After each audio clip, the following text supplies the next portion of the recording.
मला असं वाटतं की माझ्याबद्दलचं व्यंग करून, मला वाईट बोलून, माझ्याबद्दलच्या शरीरावर चेहऱ्यावर टीका करून जर त्यांना आनंद मिळतो आहे, त्यांना असं वाटतं की समाजाला याच्यातून न्याय मिळणार आहे, नक्कीच त्यांनी माझी टिंगलटवाडी करावी. खरं तर मी कधी वाईट वागलो नाही, कधी जातीभेद केला नाही. खरं तर मराठा ओबीसी याही वादात कधी पडलो नाही. पण जाणीवपूर्वक या ठिकाणी मला असं वाटतं की काय गैरसमज झाले मला माहिती नाही, पण या राज्यामध्ये महसूल विभागाचं काम आहे प्रमाणपत्र, जात प्रमाणपत्र देणं. या राज्यामध्ये मागच्या 3 वर्षामध्ये महसूल खात्याने देवेंद्र फडणवीसच्या नेतृत्वामध्ये 22,20,500 कुणबी मराठा, मराठा कुणबी जात प्रमाणपत्र आम्ही दिले आहे. व्हॅलिडिटी माझ्या कंट्रोलमध्ये नाही आहे. व्हॅलिडिटी डिपार्टमेंट हे अर्धन्यायिक आहे, ते सामाजिक न्यायाकडे येतं. पण महसूल खात्याने इतकं काम केल्यावरही जर माझा व्यंग होत असेल तर याला काही मार्ग नाहीये. राहिला प्रश्न त्या प्रमाणपत्र, ज्या तक्रार मी लिहिलं, आता 22,20,000 प्रमाणपत्र दिल्यावर एका प्रमाणपत्र तक्रार माझ्याकडे आली, त्यावर मी चौकशी करून 7 दिवसात अहवाल सादर करा एवढंच लिहिलंय. आणि ते लिहिल्यावरही काही प्रमाणपत्र रद्द झालं नाही, ते प्रमाणपत्र क्लिअर झालंय. म्हणजे महसूल खात्याने एकही प्रमाणपत्र रद्द केले नाही.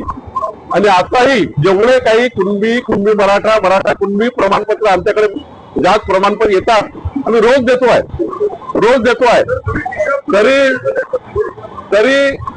तरी माझ्याबद्दल जर कुणाला व्यंग करून आनंद येत असेल, त्यांनी त्यांचा आनंद उपयोग करावा. त्यांचा जर काही माझ्या वागणुकीतनं किंवा माझ्या बोलण्यातनं, मी तर एवढं सांगतो, जरांगेचा जेव्हा मला फोन आला तेव्हा माझा हा प्रयत्न होता की इमानदारीनं काम करायचा. पण तेवढा एका पत्राने गैरसमज झाला, त्यातनं त्यांचं काही कास्ट सर्टिफिकेट रद्द झाली नाही. माझं पत्र फक्त कास्ट सर्टिफिकेट जे दिली आहे, फॉर्म नंबर 35 म्हणजे जी नोंद होणार आहे, आणि अर्जदाराचंही म्हणणं होतं चौकशी करा. मी त्याला चौकशी मागितली आहे, मी कुठलं रद्द करा असं म्हटलं नाही आहे. त्याच्यावर काही माझी चौकशी झाली, चौकशी मागितल्यावरही काही रद्द झालं नाही, ते कास्ट व्हॅलिडिटी रद्द केलाय. त्यामुळं आमच्या महसूल खात्याचं काम आहे प्रमाणपत्र देणे, जात प्रमाणपत्र. व्हॅलिडिटी मात्र सामाजिक न्याय विभागाचं कार्य आहे. त्यामुळं माझ्याकडनं कधी मराठा कुणबी मराठा आणि कुणबी समाज जो आहे यावर जेवढं जास्ती असतं आम्ही कास्ट सर्टिफिकेट देता येईल तेवढं काम करतो आहे. आता 22 लाख दिले आहे, पुन्हा जेवढे काय राहिले शिल्लक आहे ते आम्ही देण्याचा प्रयत्न करतो. नाही, मी ओबीसी समाजाला आपल्या माध्यमातून आव्हान करतो, हात जोडून आव्हान करतो सर्व ओबीसी समाजाला, कोणीही रस्त्यावरती आंदोलन करू नका. राज्यामध्ये कायदा सुव्यवस्था ही बाधित या ठिकाणी राखण्याची जबाबदारी सरकारची आहे. आणि सरकार म्हणून मी त्यांना विनंती करेल की रस्त्यावरती आंदोलन, रस्त्यावरती त्या ठिकाणी कुठलंही असं करू नका ज्यातनं सामाजिक वाद तयार होतील. ओबीसी संघटनांनी कुठल्याही पद्धतीने रस्त्यावर लॉ अँड ऑर्डर होतील असे कुठलेही काम करू नका.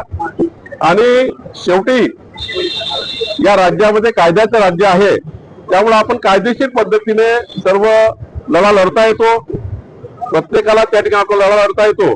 पण माझी विनंती, कोणीही आंदोलन करू नये आणि ओबीसी समाजाने कोणताही वाद करू नये. असं आहे की मी कधी या वादात नाही. खरं तर तुम्ही माझी पार्श्वभूमी बघितली, आता तो पारिवारिक काही सांगितलेलं पाहिजे आपल्याला, पण माझी पत्नी कुणबी आहे. आता मी कुणबी आणि तेली एकत्र आहोत. तिकडे आम्ही विदर्भात सारखेच राहतो. इकडे माझा मुलगा हा मराठी आणि माझ्याकडे मराठीची मुलगी आपली माझी सुनबाई मराठा आहे. त्यामुळं कधी आम्ही मराठा कुणबी तेली हा वाद केला नाही. आणि कसं काय मी अन्याय करू शकतो? मी कुठला अन्याय करू शकतो? कधी अन्याय करू शकत नाही. आणि महसूल खात्याने 22,20,000 प्रमाणपत्र दिले आहेत, आम्ही कधी कुठलं प्रमाणपत्र रिजेक्ट केलं नाही. आता कास्ट व्हॅलिडिटी मध्ये जर रिजेक्ट झालं असेल तर मी त्याला काय करू? माझ्या खातं नाही आहे. नाही, मला या गोष्टीचं वाईट वाटतं आहे की मी कुणाशी वाईट वागलो नाही. माझ्याशी असं का होतंय? नक्की मनामध्ये खंत आहे. पण आता आम्ही सरकारमध्ये आहोत.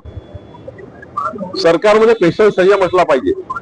सरकारी पक्षाच्या लोकांनी संयमाने वागलं पाहिजे.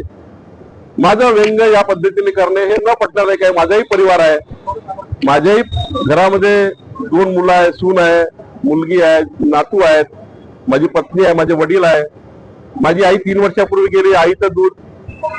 अशा वेळी मात्र ठीक आहे, कोणाला वाटतं चांगलं तर तरी केलं. मी कुठल्याही मुख्यमंत्री पदाच्या शर्यतीत नाही. या राज्यामध्ये कर्तृत्ववान, निष्ठावान, इमानदार, कर्तव्यदक्ष, अष्टपैलू कर्तृत्वाचा धनी नेता देवेंद्र फडणवीस सारखे मुख्यमंत्री या राज्याला मिळालेले आहे. आपलं नशीब आहे, आमचं नशीब आहे.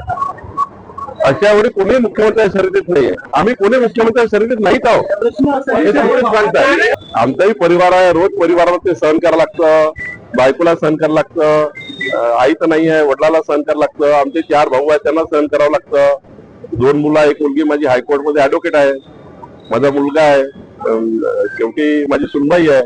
या सर्वांना सहन करावं लागतं.